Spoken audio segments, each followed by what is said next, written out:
Hey guys, it's Quana. Welcome back to another video, another This Is Us review. Hope you guys have had a great week. This episode put me in the best of moods and definitely was a really good episode. And I'm really excited to talk to you guys about this episode. This episode, season 6, episode 2, entitled One Giant Leap.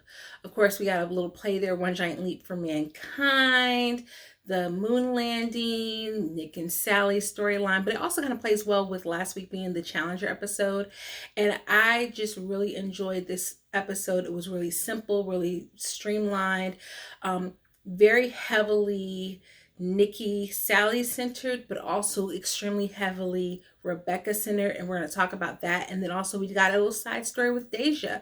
So before we get started with our recap, do me a favor and click the subscribe button down below so that you can be here. You don't miss a week as we talk about this final chapter in the This Is Us saga. We're This Is Us family. So you definitely want to come over here and, visit with your cousin as we talk about everything This Is Us, okay?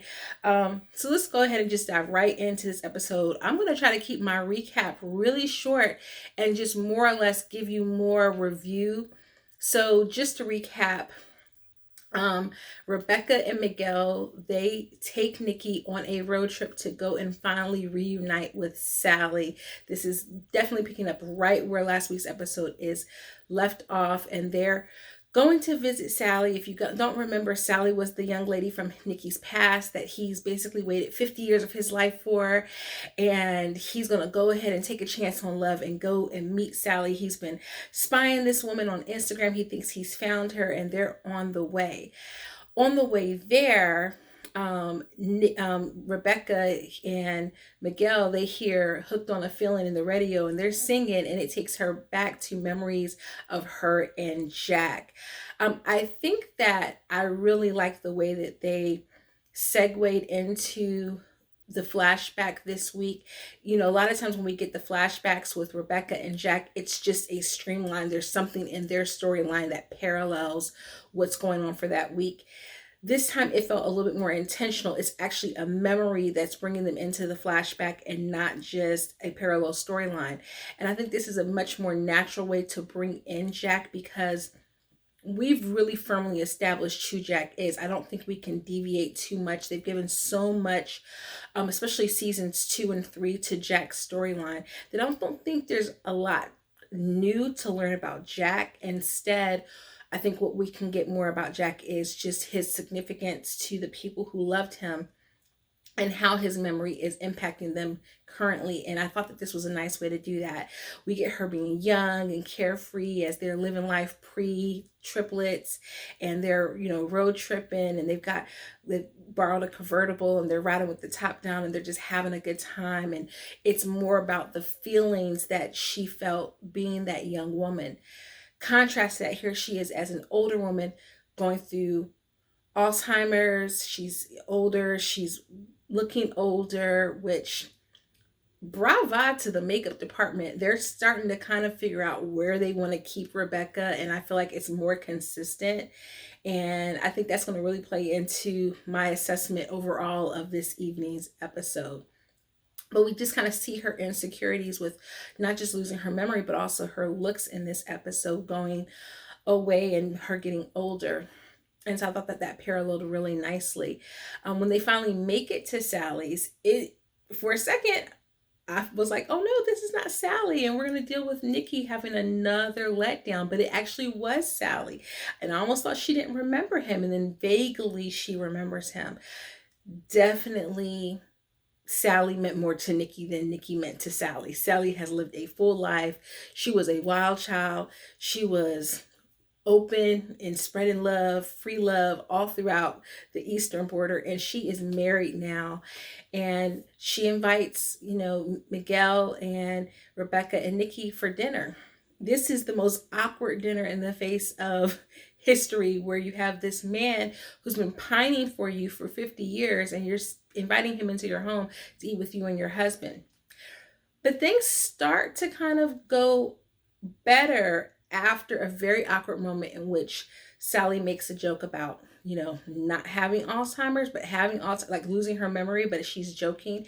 And then Rebecca says, well, no, I actually have Alzheimer's and it's made me worry about a lot of things. And they start talking about the things that they worry about now that they're getting older. And so they're bonding over getting older. I don't know how old, um, and the actor who played Sally's husband looks very familiar, but I don't know how old he is, but he looks younger than everyone else, definitely. Let me know down in the comments if you thought that he was like maybe a good 10 years or so younger than them. Because if they're supposed to be around 70-ish, I thought bro couldn't have been older than 58, 60. But everyone's just sharing, their little mild, little, older worries, sweating the small stuff. And then suddenly Sally lets out the bag that her and Odu are not in a good place. They're living separate lives. He's in one room, she's in the other room, and she's not happy. Oh, Nicky, it looks like you might got a shot after all. She leaves and Rebecca goes after her, and they start to talk about just getting older, and they bond.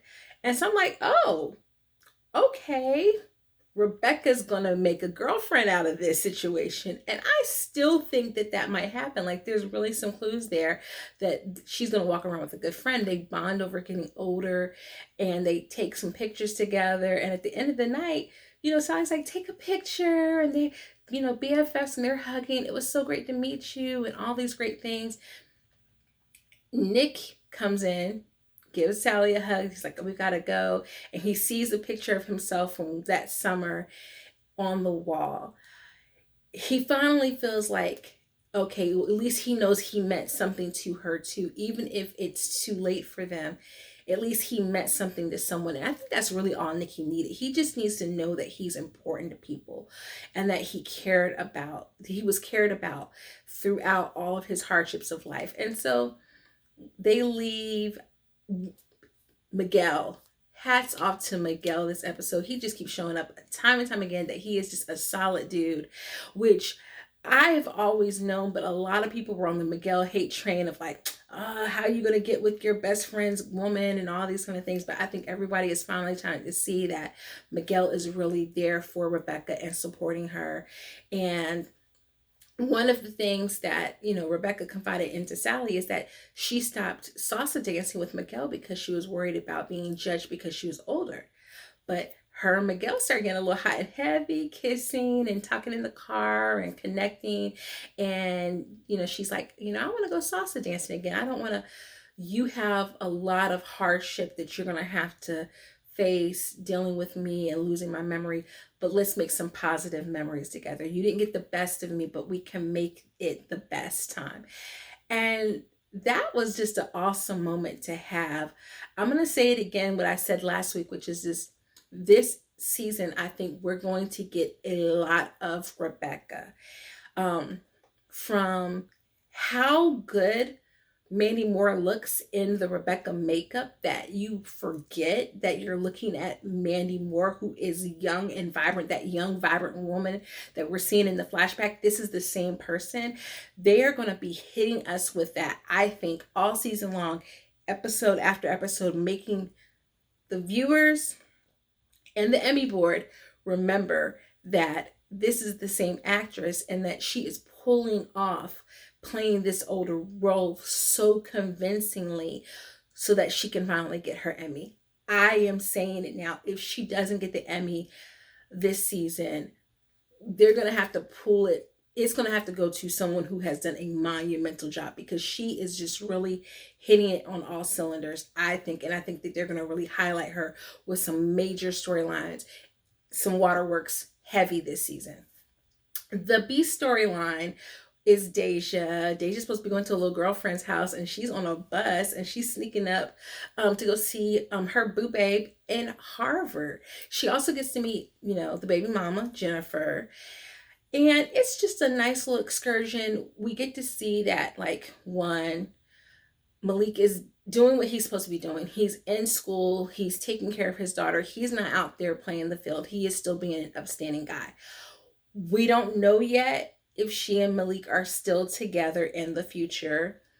despite what some people online might think we don't know yet, that's about 10 years into the future. So no, we don't know if they're still together yet. But what we do know is they do become intimate in this episode. It's always super awkward when you're watching someone who was a kid now becoming an adult and they're doing adult things. And it kind of felt like Deja was my child, and I'm like, oh no, I don't want to see all of this. I remember feeling that way watching Parenthood and watching some of the scenes in Parenthood when Parenthood was on NBC as well. Super weird, but it was so cute. I mean, like, just the actress playing Deja, she's a beautiful young lady. Asante Black is great as Malik. And he just looks at her with just such reverence, and it was just a nice scene and a beautiful scene of young Black love, you know, a little bit different than what sometimes is shown in media. So I really loved it. Deja gonna have some questions to answer next week though, because she is lying to her dad about being at her girlfriend Tiffany's house, and he's going to find out.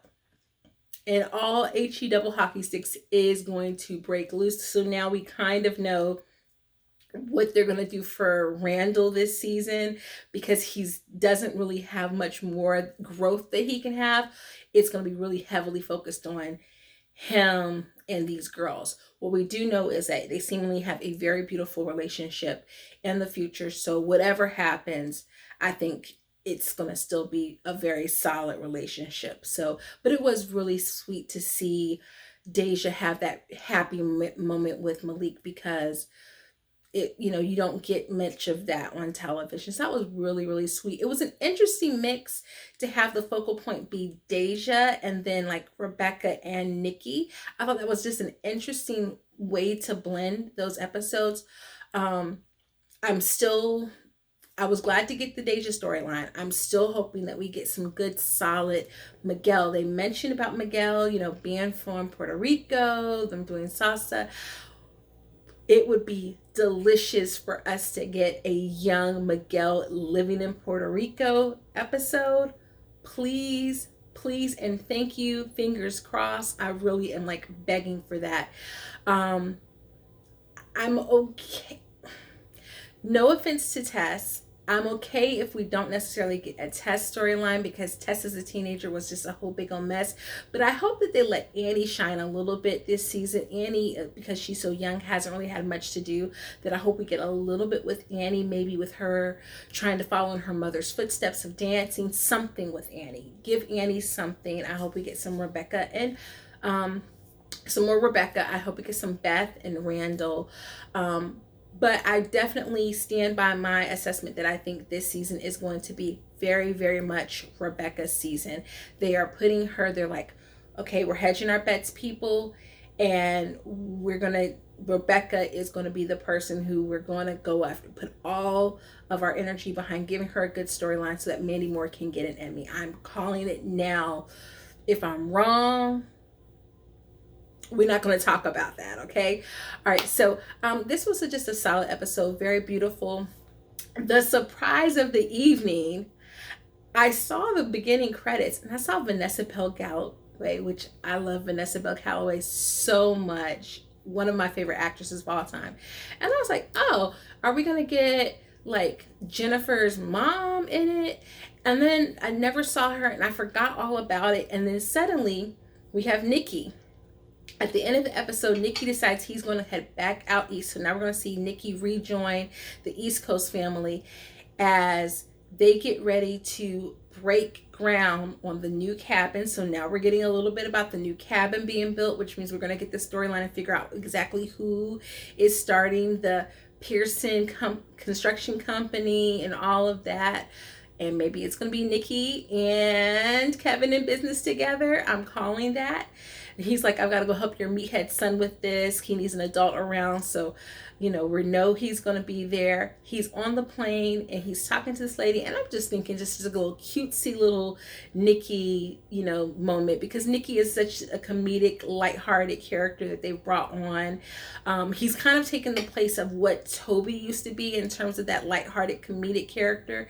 And he's kind of taken over that. And then he's talking to someone, and then we get flash forward, Deja and Randall outside of the cabin, at Rebecca's, deathbed, or where everybody's joining together to say goodbye to Rebecca.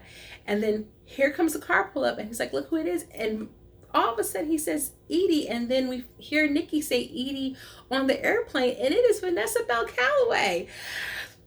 Y'all, Nicky, I literally in the Facebook group put, Nicky and Vanessa Bell Calloway. Nicky done got him some chocolate, and Vanessa Bell Calloway, and all people, like, I'm just so stoked about, even if we don't get a complete unfolding of their relationship, I'm okay with that. I don't think that every single character that comes on the show, we need to get a full-on backstory of that character. I don't need that. Just to know that Nicky finds love, he's in a relationship, he finds someone to love him, that in and of itself is enough for me. They don't have to do much else with her character other than have her pop up a couple of times, and I am completely okay about it, because you don't need it. And Nicky is a solid dude. I don't actually need to even see him court her, because we just know he's a good guy and it's going to be okay. And we've gotten so much of Nicky that I'm okay with that. But it was a good episode. This was a nice feel-good episode that I think we need in the midst of all of the sad stuff that's on TV. This was just a great episode. I hope that they keep giving us, like, next week's going to be a tense episode, as Randall, from the preview, Randall confronts Deja about lying, about where she went, as Kevin is dealing with, his fallout with Madison and the kids and all that kind of stuff. So I hope that they layer more of these episodes throughout. But let me know down below in the comments what you thought about the night's episode. Were you shocked? Do you think we're going to get more of Sally? Some people are still, wondering if we're going to get more of Sally. I don't think we'll get much more of Sally, and I think that's okay. And do you think Rebecca, aka Mandy Moore, is she coming for that Emmy? Let me know what you think down below in the comments, and I will see you guys next week. Until then, toodles.